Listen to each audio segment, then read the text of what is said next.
আসসালামু আলাইকুম। আশা করি আপনারা সকলেই ভালো আছেন। আমিও আলহামদুলিল্লাহ অনেক ভালো আছি।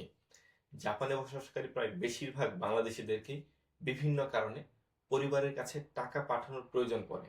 টাকা পাঠানোর সময় বেশিরভাগ বাংলাদেশিরাই চিন্তা করে কিভাবে খুব সহজেই টাকা পাঠানো যায়। জাপান থেকে খুব সহজেই রেমিট্যান্স পাঠানোর অন্যতম মাধ্যম হচ্ছে পেফরেক্স। পেফরেক্সের মাধ্যমে খুব সহজেই নিজের হাতের স্মার্টফোন ব্যবহার করে স্মার্টভাবে নিজে নিজেই বাংলাদেশে রেমিট্যান্স পাঠানো যায়। ইতিমধ্যেই যাদের পেফরেক্সের অ্যাকাউন্ট আছে, আপনারা তো অবগত আছেন কিভাবে খুব সহজে পেফরেক্সের মাধ্যমে রেমিট্যান্স পাঠানো যায়। আর এই মুহূর্তে যারা ভিডিওটি দেখছেন, যাদের এখনো পর্যন্ত পেফরেক্সের অ্যাকাউন্ট নেই, আপনার এখনই এই মুহূর্তে পেফরেক্সের অ্যাকাউন্ট খুলে ফেলুন। পেফরেক্সের অ্যাকাউন্ট খোলা খুবই সহজ। এইখানে একটি কিউআর কোড দেওয়া আছে, অথবা এই পোস্টে লিংক দেওয়া আছে, অথবা আপনি app store, Google play store থেকে পেফরেক্স অ্যাপটি ডাউনলোড করতে পারেন। ডাউনলোড করার পর রেজিস্ট্রেশন কিভাবে করবেন, আপনার মোবাইল ফোন নাম্বার অথবা ইমেইল দিয়ে রেজিস্ট্রেশন শুরু করবেন। তারপর যেই পিন নাম্বার আসবে, পিন নাম্বার দিবেন। তারপরে হচ্ছে আপনার যে লগ ইন পাসওয়ার্ড সেট করবেন। তারপর যে 3 নাম্বার ঘরে আছে রেফারেল কোড লেখার জায়গা, ওইখানে আপনি 0063 এই রেফারেল কোডটি ব্যবহার করলে কিন্তু আপনি 1000 ইয়েন সম পরিমাণ পি মানি পেয়ে যাবেন। পেফরেক্স এর অ্যাকাউন্ট কেন খুলবেন? আর আরেকটা বিশেষ বিষয় এই মুহূর্তে আপনাদেরকে জানিয়ে রাখি, সেটা হচ্ছে আমি যখন ভিডিওটি রেকর্ড করছি জানুয়ারি মাসে, পেফরেক্স এর একটি স্পেশাল রেমিট্যান্স ক্যাম্পেইন চলতেছে।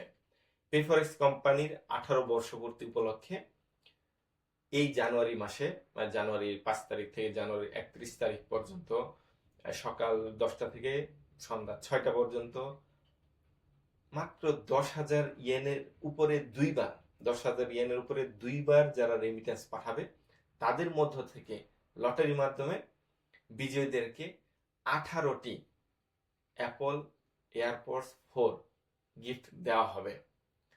অ্যাপল এয়ারপডস 4 এই মুহূর্তে মূল্য হচ্ছে 21,800 ইয়েন। মানে দুইবারে আপনি 10,000 10,000 20,000 ইয়েন পাঠিয়ে যেটা আপনার পরিবার পেয়ে যাবে, টাকা পেয়ে যাবে, জাস্ট আপনার নামটা লটারিতে অন্তর্ভুক্ত হলো।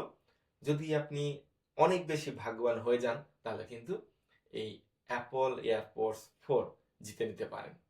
আর পেফরেক্স এর অ্যাকাউন্টটি কেন খুলবেন? পেফরেক্স এর মাধ্যমে টাকা পাঠানো খুবই সহজ। যারা ইতিমধ্যে ব্যবহার করছেন আপনারা তো জানেন। পেফরেক্স এর মাধ্যমে আপনি যদি আপনার যে মোবাইলে অ্যাপ থাকে, পেফরেক্স এর অ্যাপের ভিতরে কিরকম দেখায় আমি এই যে দেখাচ্ছি, এখানে দেখতে পাচ্ছেন।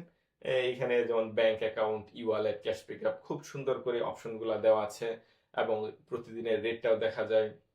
রেফারেল করার জন্য নিজের প্রত্যেকের একটা কিউআর কোড থাকে। তারপরে এইখান থেকে ফ্লেক্সিলোডও করা যায় খুব সহজেই। তারপর পেমেন্ট কিভাবে করবেন? আপনার হাতে, মানে আপনার নিজের মোবাইলে যদি আপনার জাপানের অনলাইন ব্যাংকিং সিস্টেম থাকে যে কোনো একটা ব্যাংকের, তাহলে কিন্তু আপনি ঘরে বসে থেকেই পেফরেক্স এর মাধ্যমে বাংলাদেশে নিজে নিজে রেমিটেন্স পাঠাতে পারেন।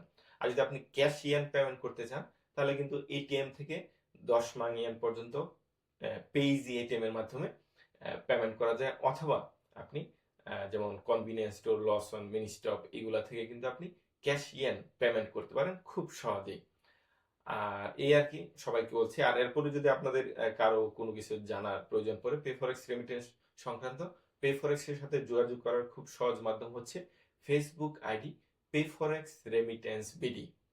আর অ্যাকাউন্ট খুলতে যদি আপনাদের কারো কোনো সমস্যা হয়, আপনারা কল করতে পারেন 08049298265 এই নাম্বারে। সবাই ভালো থাকুন, সুস্থ থাকুন, নিরাপদে থাকুন। ধন্যবাদ।